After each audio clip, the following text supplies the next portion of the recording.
Hello. I'm so glad you're here. I'm hoping my mic is on this time. First of all, I just want to say happy Friday. We made it through this week. I don't know about you, but the week that the time changes, I'm always kind of discombobulated. So we made it all the way to Friday. Hopefully you have had a good week as well. I got some fantastic questions this week, and so I first just want to give a shout out to the 5 people who submitted 5 cute questions this week. I am a big believer in the power of questions. I think if you ask good questions at the right time, it can make a really huge difference to your progress. And I am just grabbing some things over here so I can see any comments that come in. So let's dive into these questions. The first one is from Yvonne, and Yvonne says, how do you organize and make use of the content that you have as opposed to creating new content? She's saying, I have so much content, but I find it overwhelming when I try to figure out which content is worth rebranding and using now. So I do a couple of things. First of all, I look for social signals on the content. So I look for things like how many shares it has. I look back in Google Analytics to see if people are visiting that page. And content that has a lot of shares and a lot of page visits tends to be content that your audience has found useful. That's usually a sign that it finds the content useful. So that's the content I focus on, and I often just say, let me take the 10 most popular pieces and find ways to highlight those. And there are lots of ways to do this. You can add links to those pages to other content on your site, so the people who land on other content end up finding a link to go to this content that's already popular and that people have told you has served them. You can create, I'm a big believer in cornerstone content pages. And if you don't know what those are, I will put a link on my, down in the comments on this live video. But cornerstone content pages are basically resource pages that share information about a topic that you talk about frequently on your blog. So a quick way to find out more about them would be to go to the post that I published this week on Big Brand System, bigbrandssystem.com/blog, and that will take you to my latest blog post. I wrote a post actually about creating great home pages. However, buried in that post, there's some hidden information about cornerstone content pages as well. So I would recommend you check out that post, Yvonne, to get more information about creating cornerstone pages and kind of reusing your content that way. And good luck. It's a good problem to have when you have a lot of content. So Cindy is asking, I'm trying to decide on brand colors. Could you share some key points to consider when choosing brand colors that will appeal to women?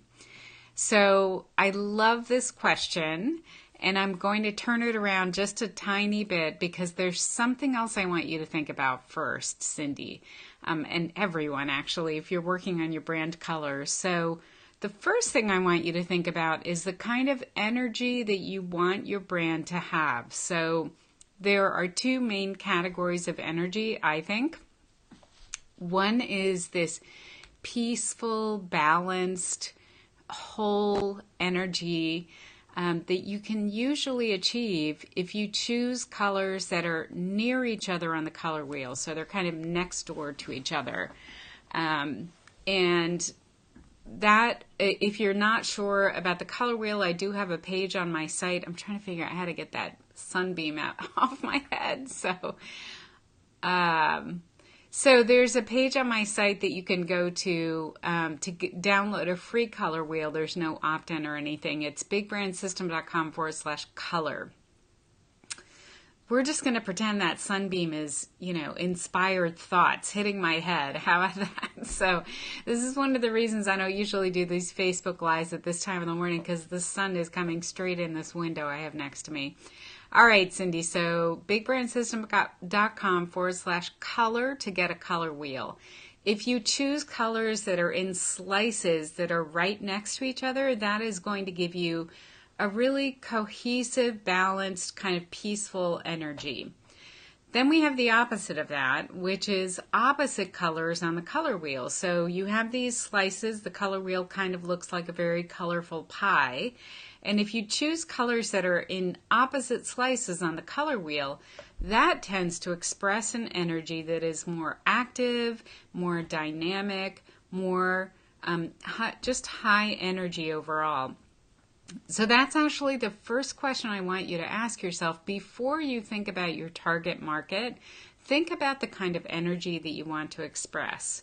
Once you know that, then you can go back and look for colors that you know will appeal to your target market. So you and I both know that pink is the color we always associate with feminine products of all types, everything from cosmetics to, office supplies.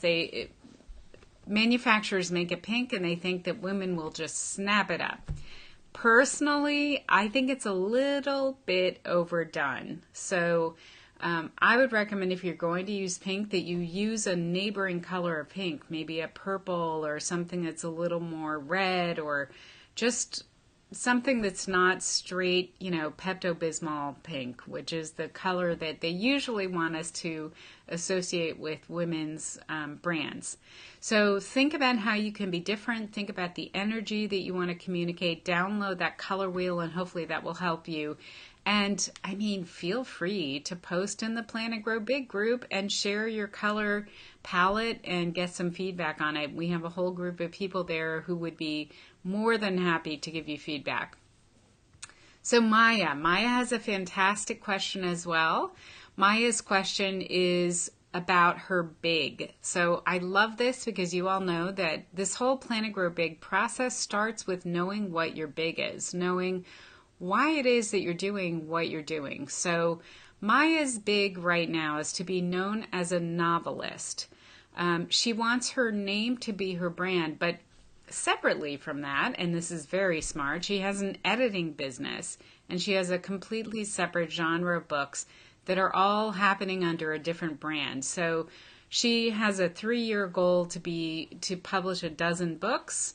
I'd love to know under which of those brands, or maybe it's half and half, Maya, so you can let me know about that. But she's feeling kind of scattered because of this division of brands, and I get that. That is really tough, and I think my brain would have a hard time doing work under 2 different brands. So here's my recommendation. This would work for me, and maybe it'll work for you as well. What I would do in that situation is I would time block my week into certain days when I work on specific brands and other days when I work on the other brand. So let's say Monday and Tuesday are for brand A, and Thursday and Friday are for brand B. And maybe Wednesday is for, maybe it's a buffer day, or it's a day when you work on a little bit of both of them, or maybe you have meetings that day. I don't know, what you have to fit into your week. But that could be a way to handle it, is to just kind of get into the mode of one of the brands and then just focus on that one brand for a full day. And that way you're not switching back and forth. So I hope that helps, Maya.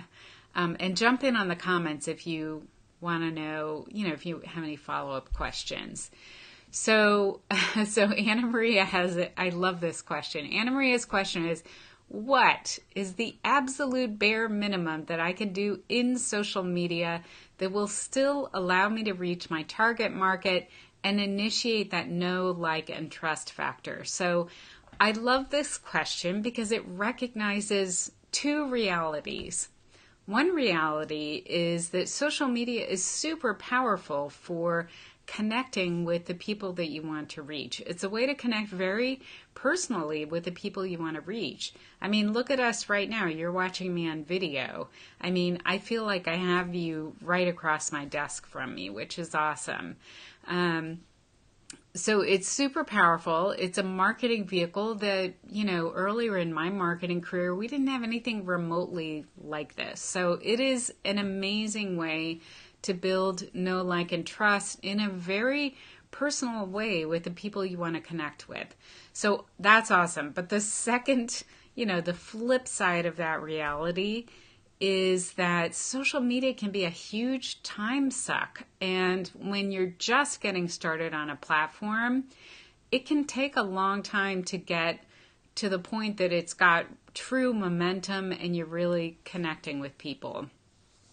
So, and the thing is, you may be looking at your competition, and your competition is on all these different platforms. So you may have this feeling like, I also need to be on all these different platforms. So I get that, Anna Maria, and I think this is such a good question because you're basically saying, what is the bare minimum? Like, I know I need to do something, but what's the bare minimum? So my recommendation, and this is probably something you have heard before, but you hear it over and over because it's actually true. My recommendation is to choose one platform that you focus on for at least 6 months. So you give yourself plenty of time to, first of all, understand the ground rules of that platform, because every platform behaves differently and people have different expectations for every platform. So you need to understand what works on the specific platform you're focusing on. And then you just need to give yourself time to develop the audience. So develop the kind of content they'll respond to, see what works, stop doing what doesn't work, and things like that. So that's part of it. And then the other part of it is just, when you focus specifically on one platform, you have a better chance of actually getting leverage. So I can hear you asking this question, which is, well, which platform should I focus on? So you need to do a little research before you commit to a platform. Do a little research about the demographic groups that are typically attracted to that platform. I mean, honestly, I would probably start with Facebook because it just has so many users, and there are ways that you can target users on Facebook by, for example, joining groups like this one. I know you're already on Facebook because you're in this group, so that might make it feel a little bit easier, and the fact that you've spent some time on Facebook may just make it feel more familiar. It is all a big experiment. And the beauty of social media is that these experiments that you do are like sitting on a moving stream, right? Like that news feed is like a stream. It's always going by.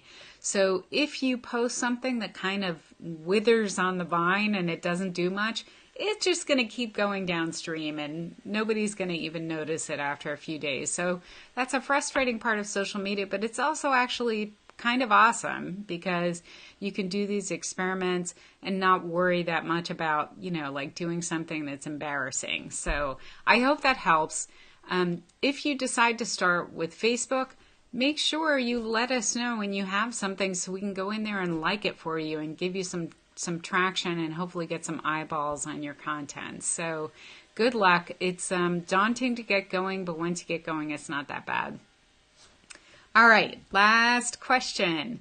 Sandy is asking, it's a question, but she's also just kind of asking for advice. So she's saying, what do I do to not go down the rabbit hole when I am searching for blog topics and just searching for information online? Like, what do I do so I don't go down the rabbit hole and get stuck? I mean, you know how it is. We all know how it is, right? You take these internet detours and you end up like, why am I looking for a recipe for homemade lavender soap? I didn't start out looking for a recipe for homemade lavender soap. Why am I looking at this recipe for homemade lavender soap, right? So we have all done these detours. We've all been waylaid by research that we're doing online. So my recommendation, what seems to work for me, is to give myself a certain amount of time, and you can literally set a timer for this. So give yourself a certain amount of time. Maybe write your goal down for the research on a sticky note or on a piece of paper so you keep it top of mind. And then set that timer to work. And, just say to yourself, in 30 minutes, I need to have the answer to this question. And if I don't have it in 30 minutes, the internet goes off. So I really need to get this figured out and I have a limited amount of time. And then really stick to it. So, use that time and then stop at the end of that time. And that is going to train yourself to realize that you don't have unlimited blocks of time to search around for things. You have a limited amount of time. You're going to use it, kind of use it or lose it, right? And then you get to work actually applying what you've learned during that limited amount of time. I think one of the most important things that we can do as business owners is to protect our focus time. We need this focus time so we can get actual creative work done in our world. So it's important to identify what your best time of day is and then protect your focus time so you don't get completely distracted when you're using that time. So I hope that helps, Sandy. And you're not alone. We've all dealt with that. And it's something I think, I often say we work in front of a distraction box. Like the internet is this big distraction box and we have to figure out how to manage it. So thank you for tuning in for today's Friday 5Q. I will be back in a couple of weeks with another one of these, and I'm looking forward to hearing your questions, reading your questions, and responding to them. I have so much fun doing this, so I really appreciate you joining me. Take care, everybody. Have a great weekend.